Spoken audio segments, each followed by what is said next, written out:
Саламатсызбы, менин жолдошум Россияда иштейт. Ал жакта башка аял менен жашап алыптыр. Ал аял магияларга барып, кара дуа жасатып жүрөт деп тааныштардан уктум. Мен жолдошум менен ажырашкым келбейт. Кара дуаны бул жактан Курандын сүрөлөрү менен жойсо болот.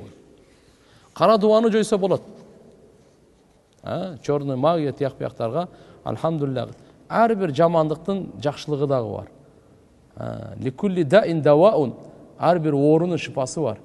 Ар бир ушундай жаман карама, чорный магия, сыйкыр, баракаттар азыр көбөйбөдүбү? Ушунун бардыгын алхамдулилlah пайгамбар саллаллаху алейхи ва саллям дарысын алып келген. Алла Таала пайгамбарыбыз айткан, эч кандай дарысы жок, оору жараткан эмес деген. Дарысы жок, Алла субхана ва таала биз неизлечимый деген түшүнүк исламда жок нерсе. Адамдын акылы ошого жетпейт, ана неизлечимый деп коет. Андай эмес. Бардык оору, ракы болобу, ковиди болобу.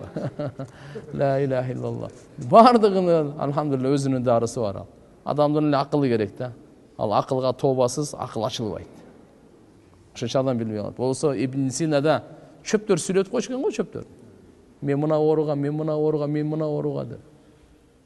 Алладан да.